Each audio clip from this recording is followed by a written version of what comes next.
মৰমৰ ছাত্ৰ ছাত্ৰীসকল, মই আজি শংকৰদেৱ শিশু নিকেতন বিদ্যালয়ৰ পঞ্চম শ্ৰেণীৰ গণিত বিষয়ৰ কেইটামান তোমালোকৰ পৰীক্ষাত আহিবলগীয়া প্ৰশ্ন তোমালোকক মই দেখাব বিচাৰিছোঁ। গতিকে তোমালোকে প্ৰশ্নটো ভালদৰে মন কৰিবা।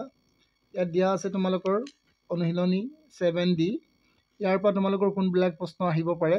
ইয়াত দিয়া আছে প্ৰকৃত আৰু অপ্ৰকৃত ভগ্নাংশবোৰ বাছি উলিওৱা। প্ৰকৃত ভগ্নাংশ কোনবিলাক হয় আৰু অপ্ৰকৃত ভগ্নাংশ কোনবিলাক হয় বাছি উলিওৱা বুলি কৈছে। গতিকে চাবা 2/3 তলত যদি সৰু সংখ্যা থাকে আৰু ওপৰত ডাঙৰ সংখ্যা থাকে তেতিয়া তোমালোকে গম পাবা যে সেইটো অপ্ৰকৃত ভগ্নাংশ হয়। আৰু যদি ওপৰত সৰু থাকে আৰু তলত ডাঙৰ থাকে তেনেহ'লে সেইটো সংখ্যা হয় তোমালোকৰ প্ৰকৃত ভগ্নাংশ। মনত ৰাখিবা, যিটো ভগ্নাংশৰ তলত কি থাকে সাধাৰণতে ডাঙৰ থাকে আৰু ওপৰত সৰু থাকে। তলৰ মানে কি, তলৰবিলাকক আমি হৰ বুলি কওঁ। এই হৰবিলাক সৰু থাকে আৰু ওপৰবিলাক ডাঙৰ থাকে, তেনে ভগ্নাংশক আমি কি বুলি কওঁ, অপ্ৰকৃত ভগ্নাংশ বুলি কওঁ। আৰু যিবিলাক ভগ্নাংশ আমি তলৰবিলাক ডাঙৰ আৰু ওপৰবিলাক সৰু সেইবিলাকক আমি প্ৰকৃত ভগ্নাংশ বুলি কওঁ। ভালদৰে বুজি লোৱা কথাষাৰ, তোমালোকে পৰীক্ষাত কৰিব পাৰিবা। আৰু যিবিলাক ভগ্নাংশৰ এটা গোটা সংখ্যা লগ লাগি থাকে, যিবিলাক ভগ্নাংশত এটা কিছে গোটা সংখ্যা থাকে আৰু এটা প্ৰকৃত ভগ্নাংশ থাকে, সেই ভগ্নাংশটো আমি মিশ্ৰ ভগ্নাংশ বুলি কওঁ।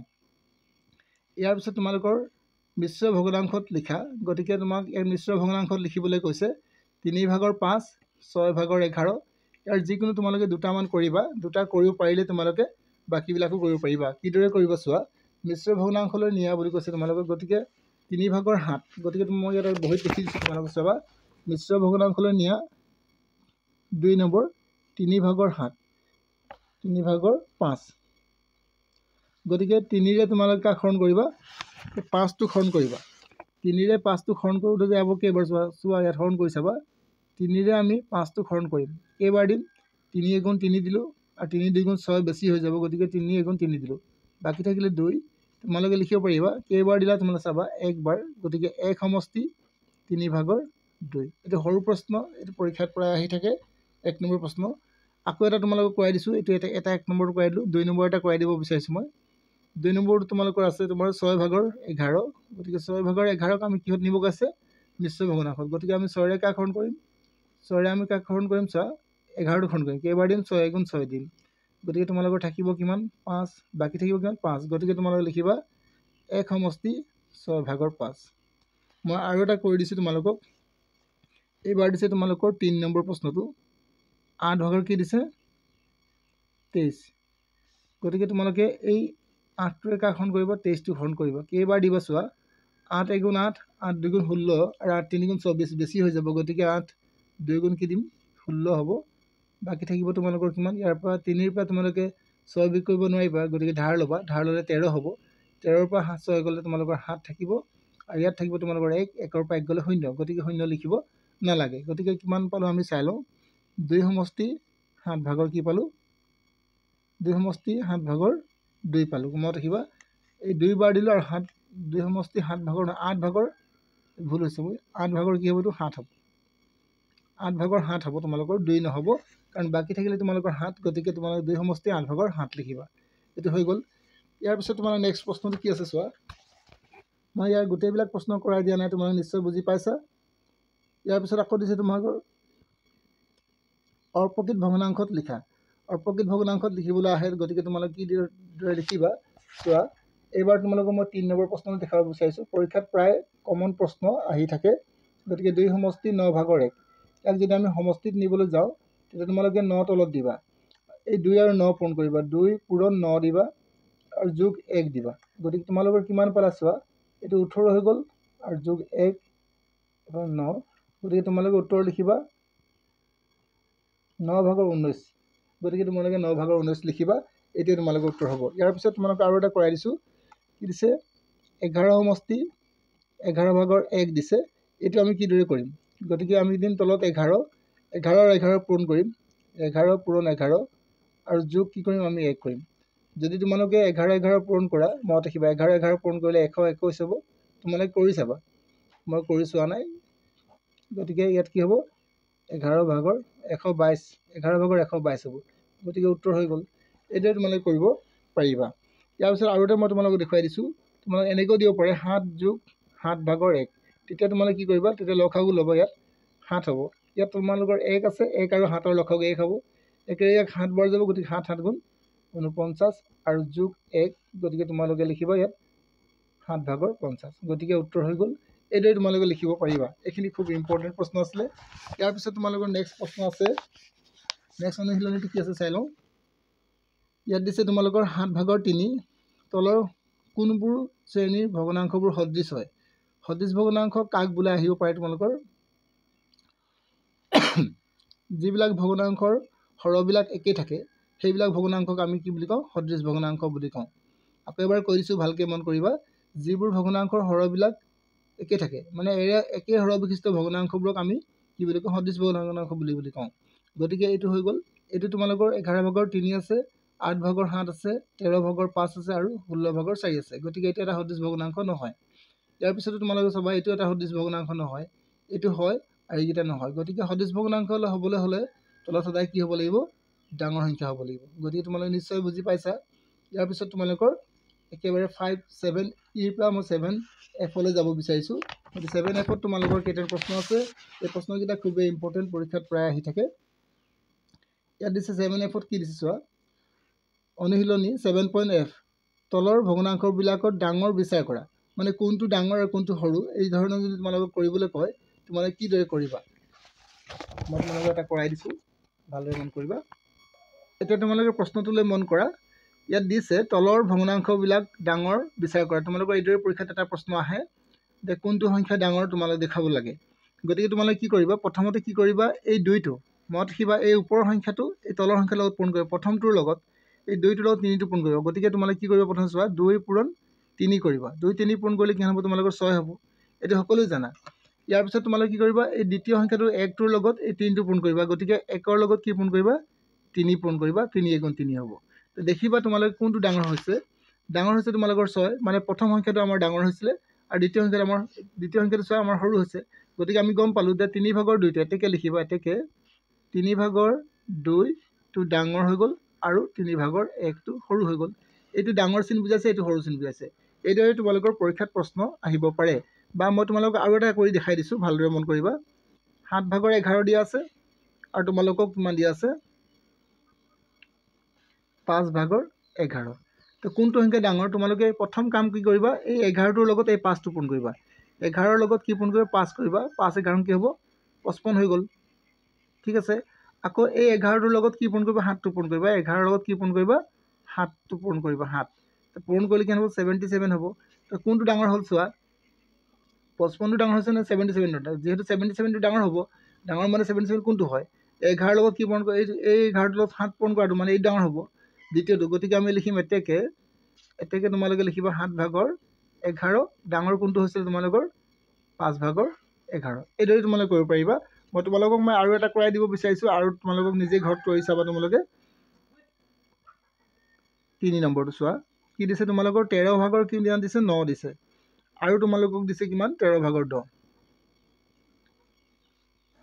13 ভাগৰ 10 গতিকে তোমালোকে কি কৰিবা প্ৰথমতে এইটো ইয়াৰ লগত পূৰণ কৰিবা মানে 9টো কাৰ লগত পূৰণ কৰিবা 9টো তোমালোকে 13ৰ লগত পূৰণ কৰিবা পূৰণ কৰাৰ লগে লগে কিমান পালা চোৱা ভালকৈ চোৱা 13ৰ লগত যদি আমি পূৰণ কৰিব যাওঁ আমি কিমান পাম 3 9 গুণ 27 আৰু 2 বহিব আৰু 3 গুণ 9 গুণ 9 9 10 11 মানে 170 ওলালে আকৌ যদি আমি এই 10টোৰ লগত যদি আমি 13টো পূৰণ কৰিব যাওঁ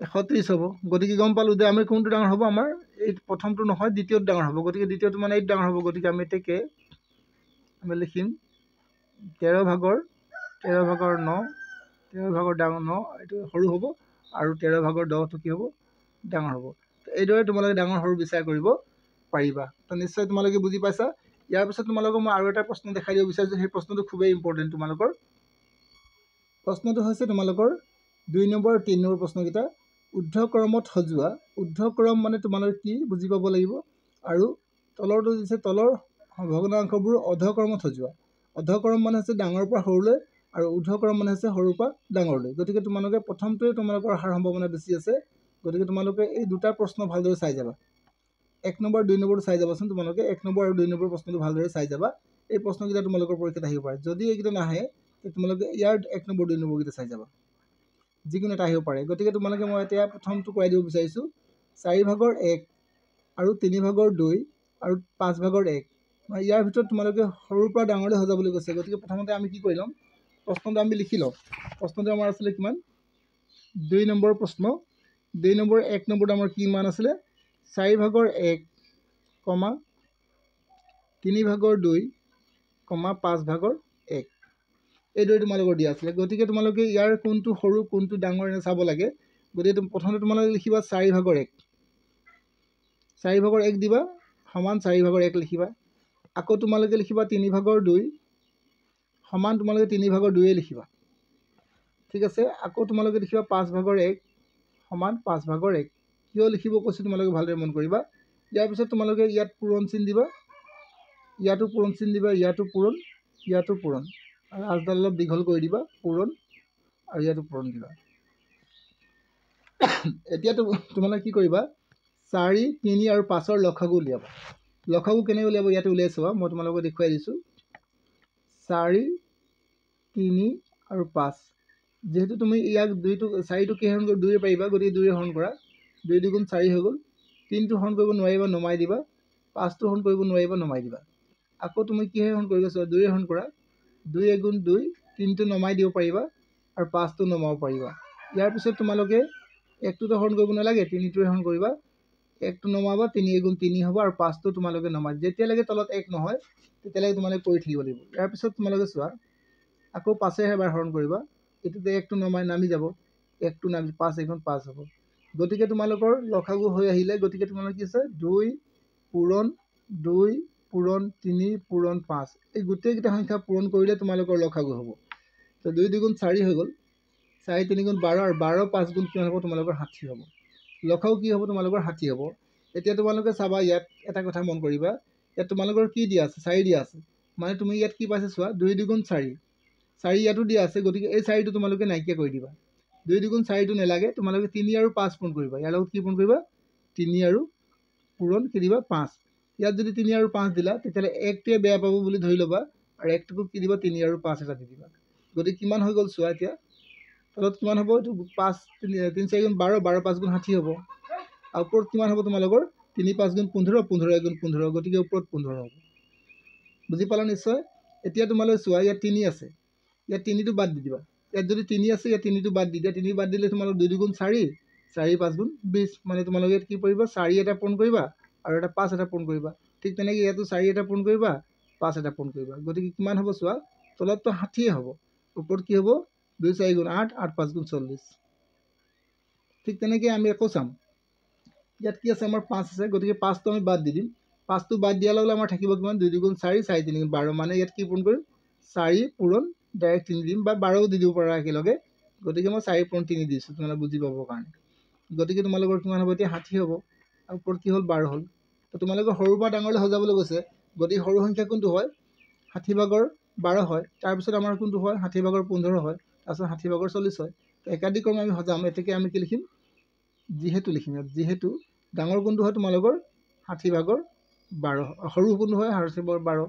তাৰপিছত তোমালোকৰ সৰু কোনটো হয়, 60 কি দিবা, 60/15 হৈ গ'ল। আকৌ দিবা তোমালোকে একেবাৰে 60 কি দিবা, 40 দিবা। এতিয়া তোমালোকে চোৱা, এতিয়া তোমালোকে লিখিব লাগিব। তো 60/12 মানে কি, 60/12 মানে 5/1। গতিকে তোমালোকে লিখিবা 5/1, আৰু 60/15 মানে তোমালোকৰ লিখিবা 4/1। গতিকে তোমালোকে লিখিবা 4/1। নিশ্চয় বুজি পাইছা, ভালদৰে চাই লোৱা। আৰু তোমালোকে লিখিবা লাষ্টত 3/2। এইটো তোমালোকৰ হৈ গ'ল ঊৰ্ধ্বক্ৰমত, মানে সৰুৰ পৰা ডাঙৰলৈ। ইয়াৰ পিছত মই তোমালোকক আৰু এটা প্ৰশ্ন কৰাই দিব বিচাৰিছোঁ। গতিকে এই দুটা প্ৰশ্ন তোমালোকে ভালদৰে চাই যাবা। ইয়াৰ পিছত নেক্সট প্ৰশ্ন আমি চাওঁ। 4/1 দিয়া আছে তোমাক, কমা 6/1, কমা দিয়া আছে 8/3। প্ৰথমতে লসাগু লৈ ল'ম। কাৰ লসাগু ল'ম, 4 6 আৰু 8ৰ আমি লসাগু ল'ম। 2ৰে হৰণ কৰিম, 2ৰে যাব, 2 2 গুণ 4, 2 3 গুণ 6, 2 4 গুণ 8। দেখিলা তোমালোকে নিশ্চয়। এইবাৰ আকৌ আমি 2ৰে হৰণ কৰিব পাৰিম চাগে। 2ৰে হৰণ কৰিম, 2 গুণ 2, 3টো নমাই দিব, 2 2 গুণ 4।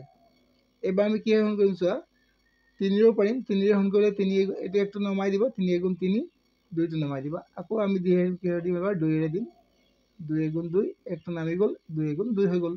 গতিকে তোমালোকে এতিয়া এই গোটেইকেইটা সংখ্যা পূৰণ কৰিলে লসাগু হ'ব 2 × 4 লসাগু কিদৰে উলিয়াব ভালদৰে চাই লোৱা 2 পূৰণ 2 পূৰণ 3 পূৰণ 2 এই গোটেইকেইটা সংখ্যা পূৰণ কৰিবা 2 × 4 4 3 × 12 আৰু 12 2 × 24 গতিকে তোমালোকে 24 বুলি লিখিব পাৰিবা লসাগু এতিয়া তোমালোকে চোৱা কিদৰে কৰিবা 4/1 সমান তোমালোকে ইয়াত দিবা 4/1 আৰু ইয়াত পূৰণ চিন দিবা ইয়াতো পূৰণ চিন দিবা তাৰপিছত তোমালোকে লিখিবা 6/1 সমান 6/1 লিখিবা আৰু তোমালোকে কি কৰিবা ইয়াত পূৰণ চিন দিবা ইয়াতো পূৰণ চিন দিবা তাৰপিছত তোমালোকে লিখিবা 8/3 সমান তোমালোকে 8/3 কি দিবা 3 দিবা এতিয়া তোমালোকে পূৰণ চিন দি দিয়া এতিয়া চোৱা ইয়াত 24 আছে আৰু তোমালোকৰ ইয়াত আছে কিমান 4 গতিকে 2 × 4 টো তোমালোকৰ নাইকিয়া কৰি দিয়া 2 × 4 টো ইয়াত আছে যেহেতু গতিকে 4 টো লিখিব নালাগে 3 × 6 টো লিখি দিবা ইয়াত কি দিবা তোমালোকে ডাইৰেক্ট 6 দি দিব পাৰিবা ইয়াতো 6 দি দিবা তো হৈ গ'ল এতিয়া তোমালোকৰ কি হ'ব তলত চোৱা 24 হৈ গ'ল ওপৰত 6 × 6 হৈ গ'ল ঠিক তেনেকৈ ইয়াত 6 আছে গতিকে 2 3 × 6 টো বাদ দি দিয়া 2 3 × 6 হ'ল গতিকে 2 2 × 4 থাকিলে গতিকে ইয়াত 4 পূৰণ কৰিবা একদম সহজকৈ দেখুৱাইছোঁ মই যাতে তোমালোকে সকলোৱে বুজি পোৱা আৰু পৰীক্ষাটো পাৰিবা তো ইয়াৰ পিছত তোমালোকে চোৱা 8 আছে গতিকে তোমালোকে 2 2 × 4 4 2 × 8 8টো বাদ দি দিয়া গতিকে থাকিলে 3 তোমালোকৰ মানে 8ৰ লগত 3 পূৰণ কৰিলে 24 হ'ব এইটো আমি সকলোৱে জানো গতিকে 3 পূৰণ কৰিলোঁ গতিকে কি ওলালে চোৱা 24/9 ওলালে তো তোমালোকৰ চবতকৈ সৰু কোনটো ওলালে সৰু ওলালে 24/4 ওলালে গতিকে তোমালোকে একাধিক্ৰমে এতিয়া লিখিব চেষ্টা কৰিবা কি লিখিবা চোৱা যিহেতু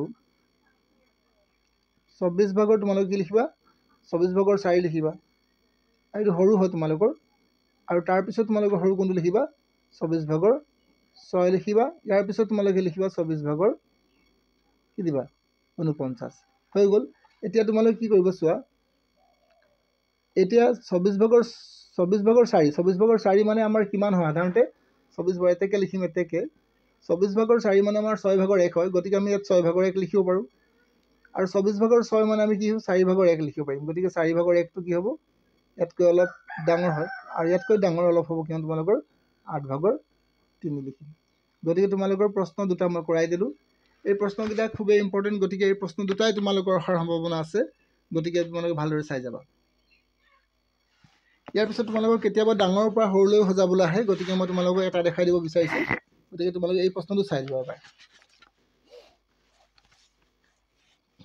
এইবাৰ তোমালোকৰ 3 নম্বৰ প্ৰশ্ন মই গোটেইবিলাক প্ৰশ্ন কৰি দিয়া নাই যিবিলাক প্ৰশ্ন পৰীক্ষাত তোমালোকৰ পৰীক্ষাত অহাৰ সম্ভাৱনা আছে সেইবিলাক প্ৰশ্ন কৰাই দিছোঁ গতিকে 3/2 3/1 4/3 এইটো অৰ্ধকৰ্মত সজাবলৈ কৈছে গতিকে তোমালোকে কি কৰিবা এবাৰ চোৱা 3 নম্বৰ 1 নম্বৰ প্ৰায় এই অৰ্ধকৰ্মত সজাবলৈ নাহে সৰুৰ পৰা ডাঙৰলৈ সজাবলৈ আহে গতিকে তথাপিতো কেতিয়াবা আহি যাব পাৰে মই তোমালোকক দেখুৱাই দিব বিচাৰিছোঁ যাতে তোমালোকে পৰীক্ষাত কৰিব পাৰিবা গতিকে এতিয়া আমি গম পালোঁ 3/2 3/1 আৰু 4/3 গতিকে তোমালোকৰ প্ৰথম কাম হ'ব তোমাৰ এই 3 3 আৰু 4 লসাগু লোৱা গতিকে লসাগু কিদৰে লয় আমি জানো 3, 3, 4 গতিকে ইয়াক 3 ৰে হৰণ কৰি দিয়া 3 × 3 3 × 3 আৰু 4টো নমাই দিবা এইবাৰ তুমি 4টো কিহে পাৰিবা 2 ৰে পাৰিবা ন 2 2 × 4 হৈ গ'ল আকৌ তুমি এবাৰ 2 হৰণ কৰি দিয়া 1 1 ওলাব এইফালে 2 × 2 মানে এইকেইটা লসাগু হৈ গ'ল তোমালোকৰ লসাগু চাই লোৱা এইবাৰ 3 পূৰণ 2 পূৰণ 2 সমান কিমান হ'ব 2 3 × 6 6 2 × 12 মানে লসাগু তোমালোকৰ পালা 12 এতিয়া তোমালোকে কি কৰিব চোৱা প্ৰথমতে 3/2 লিখিবা সমান চিন এটা দিবা 3/2 লিখিবা পূৰণ আৰু ইয়াতো চিন দিবা তোমালোকে পূৰণ এতিয়া তোমালোকে আকৌ এটা চোৱা 3/1 লিখা একেই কথা 3/1 গতিকে 3/1 লিখিবা ইয়াৰ পিছত আকৌ পূৰণ চিন দিবা পূৰণ চিনটো দিয়াৰ কাম হয় এইটো কৰিবই লাগিব আৰু 4/2 কি দিবা 4/3 গতিকে তোমালোকে 4/3 লিখি ল'বা প্ৰথম কাম তোমালোকে কৰিলা দ্বিতীয় কাম তোমালোকে কি চোৱা 3 আছে ইয়াত গতিকে 3টো বাদ দি দিয়া 3টো বাদ দিলে 2 2 × 4 থাকিলে গতিকে তোমালোকে ইয়াত 4 এটা পূৰণ কৰিলেতো 12 হ'ব গতিকে 4 পূৰণ কৰাৰ লগে দুইটোৱে বেয়া পাব ধৰিছোঁ ইয়াতো 4 এটা পূৰণ কৰিলোঁ গতিকে 4 3 × 12 হ'ল আৰু 2 4 কি হ'ল 8 হ'ল ইয়াৰ পিছত চোৱা আকৌ 3 আছে ইয়াত 3টো বাদ দি দিয়া 2 2 × 4 থাকিব গতিকে 4 এটা পূৰণ কৰিবা ইয়াতো এটা 4 কৰিবা 4 পূৰণ কৰি দিয়ালে তোমালোকৰ কিমান হ'ব চোৱা ভালকৈ 3 4 × 12 হৈ গ'ল আৰু 4 × 4 ইয়াৰ পিছত তোমালোকে আকৌ মন কৰিবা ইয়াত 4 আছে আৰু ইয়াত তোমালোকৰ 2 2 × 4টো বাদ দি দিয়া দেখি নাই পোৱা 2 2 × 4 4টো বাদ দিলোঁ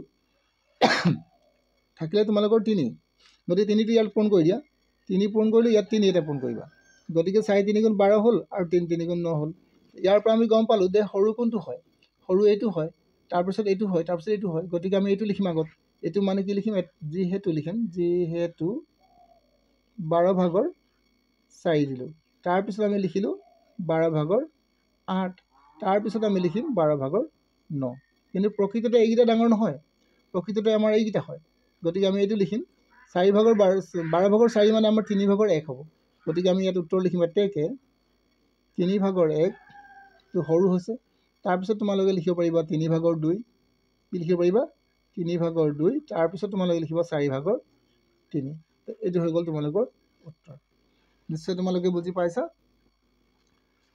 ইয়াৰ যদি তোমালোকে বুজি পাইছা তোমালোকে ভিডিঅ'বিলাক এবাৰ লাইক কৰিবা শ্বেয়াৰ কৰিবা ছাবস্ক্ৰাইব কৰিবা ইয়াৰ নেক্সট ভিডিঅ'ত মই তোমালোকক আৰু দুটা প্ৰশ্ন দিব বিচাৰিছোঁ গতিকে তোমালোকক আজি এই প্ৰশ্নকেইটা মই দিলোঁ এইকেইটা খুব ইম্পৰ্টেণ্ট ইয়াৰ ভিতৰত তোমালোকৰ দুটা প্ৰশ্ন পৰীক্ষাত একদম পূৰা আহিব খাটাং গতিকে তোমালোকে ভালদৰে চাই ল'বা আৰু যদি তোমালোকে মোৰ ভিডিঅ'বিলাক চাই উপকৃত হ'ব পাৰিছা তেনেহ'লে চেনেলটো ছাবস্ক্ৰাইবো কৰিবা আৰু ছাবস্ক্ৰাইব কৰিলে তোমালোকে মোৰ প্ৰতিটো ভিডিঅ' পাবলৈ সক্ষম হ'বা মই যিমান তোমালোকক নতুন ভিডিঅ' দিম সেইবিলাক ভিডিঅ'বিলাকো পাবা আৰু তোমালোকে পৰীক্ষা যদি সকলোৰে ভাল হয় তাৰ পৰীক্ষালৈ তোমালোকৰ ভৱিষ্যতেও থাকিল তোমালোকৰ পৰীক্ষাত যিহেতু অহা কাইলৈ পৰীক্ষা আছে একেবাৰে শান্ত মনে লিখিবা যাতে কোনো ধৰণৰ ভুল নহয় ইয়াকে কৈ মই যি মোৰ ভিডিঅ' সমাপ্ত কৰিব বিচাৰিছোঁ যে নেক্সট ভিডিঅ' আকৌ লগ পাম